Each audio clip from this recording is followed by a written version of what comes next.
এবারের ঈদে যে কয়টা ছবি আসতে যাচ্ছে, মুভি রিলিজ হতে যাচ্ছে, তার মধ্যে আমরা ইতিমধ্যে বনলতা এক্সপ্রেসের অ অবস্থান জানতে পেরেছি। রিসেন্টলি প্রেশার কুকারের কাজ দেখতে পেলাম। ভালো লেগেছে, ইমপ্রেসিভ। গতকালকে আ আফরান নিশোর দমের টিজার রিলিজ হয়েছে। আ মানে কাজটা দেখে খুব ভালো লেগেছে। সবার প্রশ্ন, মেগাস্টারের আ প্রিন্স টিজার, ট্রেইলার বা গান কখন হচ্ছে প্রকাশিত, তাই না? সবাই খুব এক্সাইটমেন্ট নিয়ে ওয়েট করছে।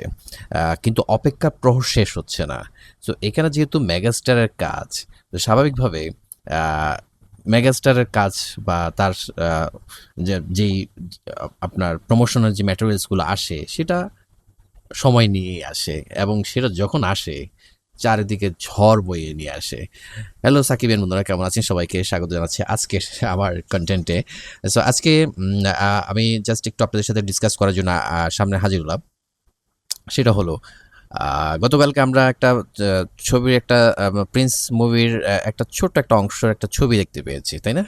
আপনি রিলেট করতে পারছি নিশ্চয়ই, বা অনেকে দেখেছেন। সো সেটাও আমরা দেখতে পেলাম যে কোনো একটা জায়গায় পুরাতন, যেহেতু 90s এর আসপেক্টে মুভিটা করা, সেখানে ইলেকশনের মতো একটা সিন ক্রিয়েট করা হয়েছে। সেখানে হান্ড্রেডস অফ পিপল আর চ্যান্টিং। সেখানে একটা জায়গায় দাঁড়িয়ে আছেন স্বয়ং মেগাস্টার।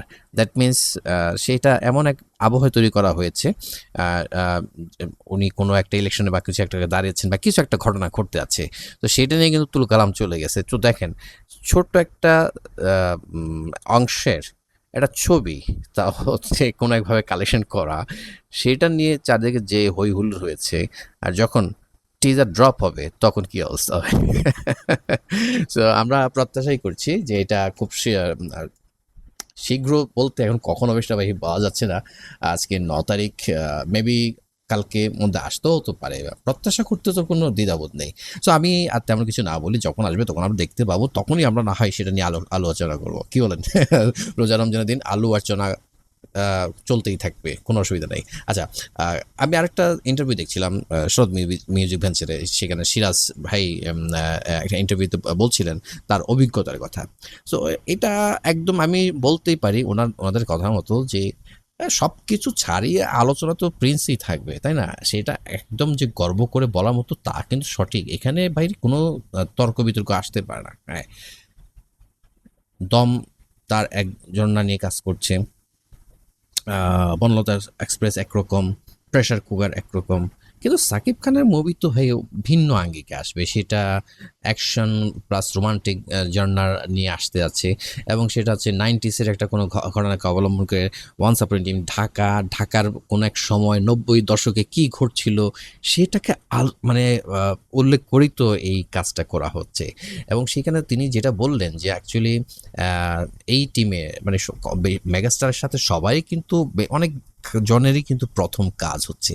প্রথম কাজ বলতে আপনার পরিচালক, তিনিও প্রথম মুভি নিয়ে কাজ করছেন, তাও শাকিব খানের সাথে। প্রযোজক তিনিও প্রথম কাজ করছেন শাকিব খানের সাথে। এই সিরাজ ভাই, উনিও প্রথম কাজ করছেন, ওটিটিতে আগে কাজ করেছেন, বাট মুভিতে কাজ করছেন, তাও আবার হচ্ছে শাকিব খানের সেটে, শাকিব খানের বিপরীতে। সো এখানে অনেকেই আছেন যারা, তাসনিয়া ফারিন, তাই না, জ্যোতির্ময় কুণ্ড, অনেকেই তো আসছেন যে সাকিব খানের সাথে প্রথম স্ক্রিন শেয়ার করছেন। সো এটা সবার কিন্তু মানে প্রাপ্তি প্রত্যাশা ছাড়িয়ে কিন্তু অনেক কিছু এখানে নিয়ে আসছে। সো সেইখানে তারা যেটা বললেন যে একটা টিম, একদম নতুন টিম, তাদের সময়টা খুব কম ছিল, কারণ এখানে অনিশ্চয়তা ছিল শ্যুট হবে কি হবে না। একটা সময় পরে গিয়ে এখানে যা কাজ করার বাংলাদেশের লটের তা করে ফেলেছিল, একটু বেশিরভাগ করে রেখেছিল, কারণ অনিশ্চয়তার মধ্যে তার বসে থাকা যাবে না। একটা টার্গেট আছে, ডেডলাইনের মধ্যে কাজ শেষ করতে হবে। তারপর তারা যখন দেখছে ইন্ডিয়াতে কাজ করার সুযোগ হচ্ছে না, তখন তারা চলে গেল শ্রীলঙ্কাতে। সেখান থেকে যখন দেখলো না সুযোগ এসছে, তখন তারা চলে গেল ইন্ডিয়াতে, এবং সেখানে গিয়ে কলকাতা এবং অন্যান্য জায়গায় সেটা তারা করেছে। আমরা এও জানতে পেরেছি যে একটা গানের দৃশ্যায়ন কিন্তু মানালিতে হওয়ার সম্ভাবনা আছে, এটা শিওর না। বাট যেহেতু বরফ এবং অন্যান্য কথা বলা হয়েছে, কাশ্মীরে তো সিকিউরিটি একটা রিজন ছিল, সেক্ষেত্রে মানালি একটা মানে ডিফারেন্ট একটা অ্যাপ্রোচ হতে পারে সেই জায়গায়, কারণ মানালি স্পটটাও কিন্তু খারাপ না ভাই। তো সেই জায়গাটুকুতে এই কলকাতাতে অনেকগুলো লোকেশনে কাজগুলো হয়েছে। সো এখন শুধুমাত্র অপেক্ষা রয়েছে যে কখন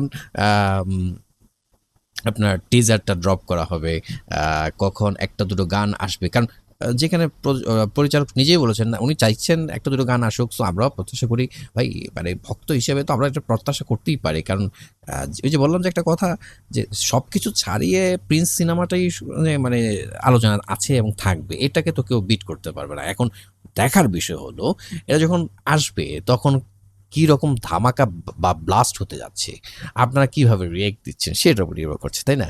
কারণ যেহেতু অপেক্ষার আজকে 9 তারিখ, দেখুন হাতে খুব একটা বেশি দিন নাই, 12 দিন মতো আছে, 11-12 দিনের মতো আছে। তো সেই জায়গাতে আসলে কি হতে পারে সেটা নিয়ে তো আসলে মানে অপেক্ষার তর তো আর সইছে না সবাই, তাই না? সবাই মানে খুব অধীর আগ্রহে অপেক্ষা করছেন যে এটা তাড়াতাড়ি আসুক, এবং এই যে ইন্টারভিউগুলো একটার পর একটা আসছে, আমরা দেখছি তাদের অভিজ্ঞতাগুলো শেয়ার করছেন। বরদা মিঠু শেয়ার করেছেন, পরিচালক করেছেন, এখানে আরও অনেকের আমরা ইন্টারভিউ খুব রিসেন্ট দেখতে পাবো নিশ্চয়ই। তখন সেটা আমরা হয়তো কথা বলার সুযোগ থাকবে, বাট আমরা অপেক্ষায় আছি। সবগুলো যখন আস্তে আস্তে আসছে, যেহেতু মেগাস্টারের কাজ, সুপারস্টারের কাজ, সেটা একটু সময় নিয়ে আসবে, তবে যখন আসবে তখন কি হবে, ধুম মাচাই দিবে, তাই না? তো আপনারা কেমন অপেক্ষা করছেন সেটা অবশ্যই কমেন্টস করে জানাবেন। পাশাপাশি পরবর্তী কন্টেন্ট দেখার আমন্ত্রণ রইল, এবং আমার এই ছোট চ্যানেলটাকে আপনারা লাইক করে সাবস্ক্রাইব করে পাশে থাকবেন, যেন পরবর্তী কোনো কন্টেন্ট দেওয়ার সাথে সাথে আপনাদের নোটিফিকেশন চলে যায়, সেক্ষেত্রে নোটিফিকেশন বাটনটা অন করে রাখবেন। ততক্ষণ সবাই ভালো থাকবেন, আল্লাহ হাফেজ।